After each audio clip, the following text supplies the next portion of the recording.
galab wanaagsan daawadayaal meel walba aad caalamka aad ka joogtaan kusoo dhawaada barnaamijka tala wadaaga barnaamijka in tala wadaag waxa uu ka baxaa TV-ga STN galab walba oo khamiis ah aniga ayaa idin la socodsiiya barnaamijka tala wadaag daawadayaal waxaanu ku soo qaadanay waxa weeyaan fariimo inoo soo diraan in daawadayaasha ku xiran barnaamijka tala wadaaga gmail-ka ayay inooga soo diraan gmail-kana waxa weeyaan stntalawadaaga@gmail.com bal iminka isbuucaani in arinta inoo saaran miiska waxa weeyaan waxa ay leedahay waxaan ahay gabar Soomaaliyeed waxaan isjecleen wiilkaasina waxaan go'aansanay in uu reerkayga soo doono kadibna aan aqal galno ayay leedahay wiilkii reerka ayuu iga soo doonay reerkii way isiiyeen balse maadaama wiilkaasi uu ka yimaaday magaalo kale waxa uu go'aansaday inaan ismehersano sidaasi awgeedna waa laga aqbalay oo waan ismehersanay wiilkii magaaladii kale ayuu ku laabtay anigana waxaan isku diyaarinayay arooskii alaabtii ayaan diyaarsanayay gurigana waan hagaagsanay wiilkii markii uu aaday safar ayuu galay safarkii markii uu galay ima soo xiriirin taasi oo ah mana ii sheegin meesha uu aaday maalin maalmaha ka mid ah hooyaday ayaa wacday inankii oo waxa ay weydiisay meesha uu jiro maadaama aan ka walwalsanahay sidaasina uu gabadheeda u guursan rabo inankii hooyaday markii ay wacday oo ay ku tiri halkeed ku maqan tahay arooskina waan soo gabagabeyn lahayn maadaama gabadhii alaabtii ay diyaar u tahay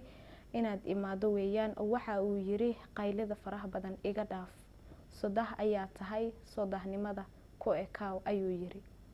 balse wiilkii maamadii way ka hanaaqday hadalkii si xun markii uu ula hadlay waxa ay ku tiri adiga oo gabadhayda guursanaya miya sidaas ila hadlaya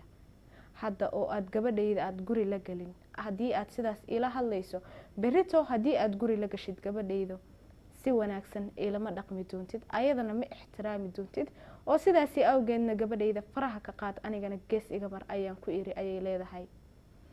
wiilkii waxa uu yiri sidaasi hadii ay tahay waan ku furay gabadhaadii oo warqadii ayuu ii keenay warqadina waxa ku qorneed waxa la ii furay waxa ku qorneed in la ii furay hooyaday iyo walaalkay daraadii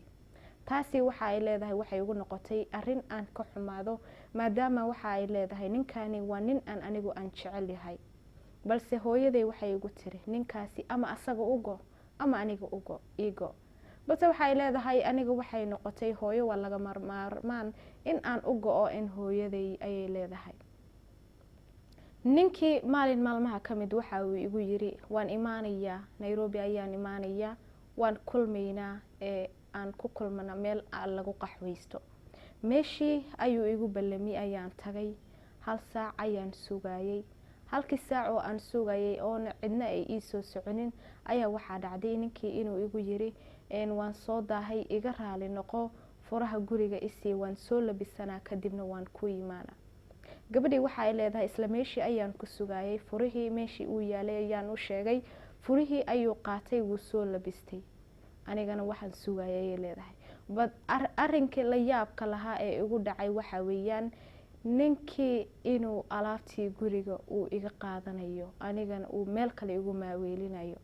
maamadii ayaa i soo wacday oo waxay igu tiri adiga heed ninka aad sugahayso oo hodheelkaad u fadhido ninkaasi alaabtaadii ayuu aruursanaya adigana warka ma haysid balse gabadhan waxay leedahay aniga run ahaantii maadaama uu i furay ninkan waan jecel yahay ninkan waa qof aan jeclaa in aan la wadaago noloshayda balse waxay leedahay ilama tashanin oo iimaal sheegin alaabtii inuu qaadanayo hadii uu ii sheegi lahaa waan isfahmi lahayn alaabtina